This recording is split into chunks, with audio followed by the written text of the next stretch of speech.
Demikianlah firman yang keluar dari mulutku. Ia tidak akan kembali lagi kepadaku dengan sia-sia, tetapi akan melaksanakan apa yang ku kehendaki dan akan berhasil dalam apa yang kusuruhkan kepadanya. Oma opa, bapak ibu, rekan-rekan muda, adik-adik, saudari dan saudaraku yang terkasih, selamat malam. Ya. Kita mencoba merenungkan bacaan hari ini, ya, mungkin ada beberapa yang sudah mungkin memperkirakan arahnya akan kemana ini. Pasti ngomongin soal benih, pasti ngomongin soal tanah, pasti ngomongin soal sesuatu yang berhubungan dengan tumbuh-tumbuhan. Tetapi kali ini mungkin saya akan mencoba melihat, kita semua juga mungkin akan merenungkan sama-sama bacaan keseluruhan yang sebenarnya mencoba untuk mengetuk pintu hati kita. Bagaimana kita melihat, bagaimana soal hati kita yang selalu terus-menerus diolah. Kalau kita perhatikan, kalau kita mencoba untuk melihat, belajar dari para petani, setidaknya ada masalah-masalah yang seringkali muncul dalam pertanian.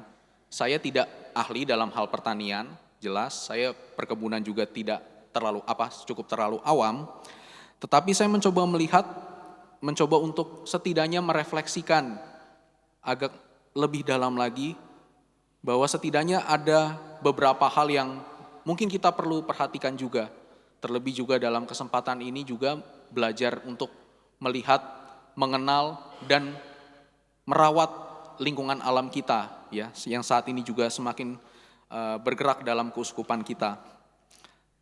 Yang seringkali kita lihat adalah kondisi tanah, apakah kering, apakah berbatu, kadang juga kelembapan air itu juga diperlukan, apakah sekarang ini lagi hujan atau enggak, apakah butuh air lebih banyak karena situasinya lagi kering. Tapi ada juga yang mungkin melihat bijinya. Nah, suatu kali ketika saya datang ke salah satu daerah di wilayah Bogor, saya menemukan ada satu tanaman yang memang tidak terlalu tumbuh tinggi. Dan seringkali ada yang juga ditemukan juga ada tanaman-tanaman yang tidak subur juga. Lalu saya mungkin bertanya, kenapa kok itu tanaman tidak tumbuh subur? Ya, jawabannya karena memang situasi dan kondisi kelembapan air, kondisi tanah, dan juga kadang-kadang bijinya juga. Nah, apa yang mau saya tawarkan kepada kita semua dalam kesempatan kali ini, sebenarnya bacaan Injil yang kita lihat pada kesempatan kali ini itu mengajak kita bukan untuk melihat, dan Yesus sebenarnya tidak meminta untuk kita menebak kita akan berada dalam jenis tanah yang mana, apa yang diharapkan Yesus.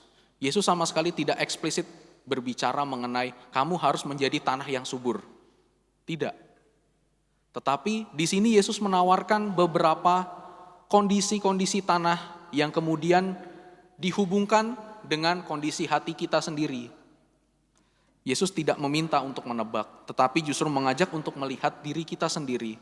Apakah kita sebagai tanah yang berada di pinggir jalan, yang tidak mencoba untuk menangkap benihnya itu, lalu kemudian diambil burung, lalu kemudian pergi, mendengar lalu kemudian gak paham, atau mungkin kita jenis tanah yang berbatu, mendengar, paham, tapi tidak berakar dengan kuat.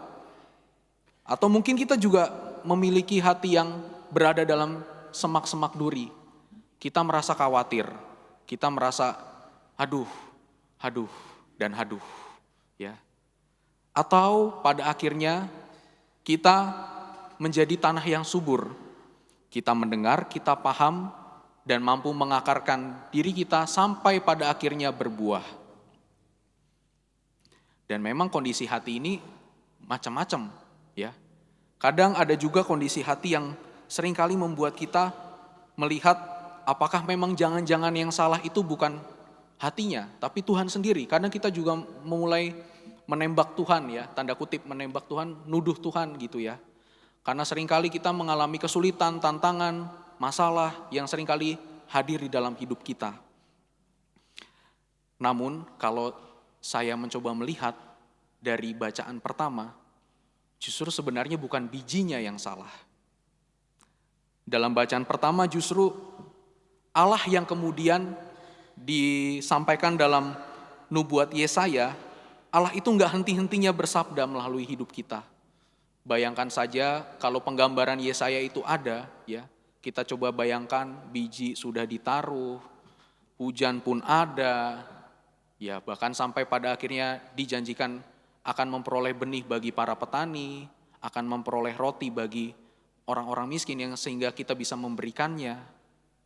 Bukankah itu sebagai satu tanda, satu indikasi yang kemudian diharapkan dari Tuhan yang sudah memberikan kepada tanah yang kemudian sampai hujan ada, lalu kemudian salju sampai membuat tanah itu basah. Tinggal manusia saja, kita semua, saya, saudari-saudara, yang selalu mengolah tanah hati kita sendiri.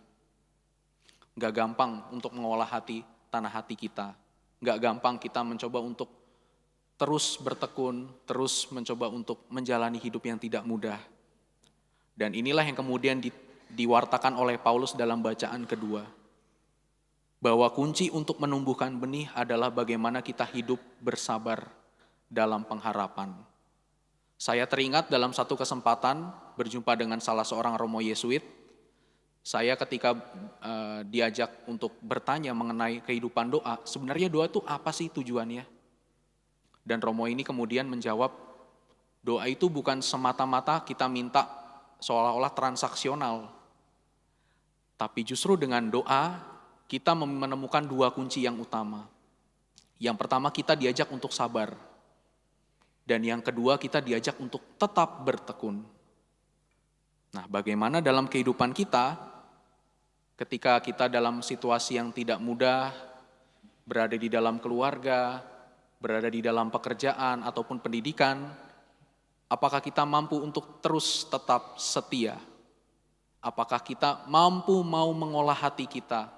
Kadang rasanya lelah, capek, tetapi apakah rasa lelah dan capek ini kemudian kita mampu bawa dalam kehidupan kita, mampu tetap kita pegang teguh dalam pundak kita, sehingga pada akhirnya kita mampu mengolah tanah hati kita yang seringkali selalu kita olah pelan-pelan di dalam situasi dan kondisi yang tidak mudah. Maka dalam kesempatan ini, mari kita coba temukan pengalaman-pengalaman yang seringkali memberatkan hidup kita, yang seringkali membuat kita merasa lumpuh, tak berdaya, sampai pada titik kita mencoba untuk tetap mempersembahkan itu kepada Tuhan, dan juga pada akhirnya kita mampu mengalami bahwa Tuhan selalu berada di sisi kita, entah sisi kiri, entah sisi kanan, yang selalu menepuk pundak kita dan mengatakan, aku masih selalu bersamamu.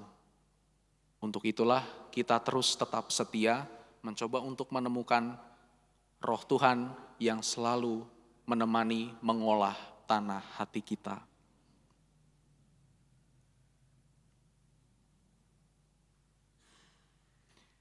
Kemuliaan kepada Bapa dan Putra dan Roh Kudus. Seperti pada permulaan, sekarang selalu dan sepanjang segala abad. Amin.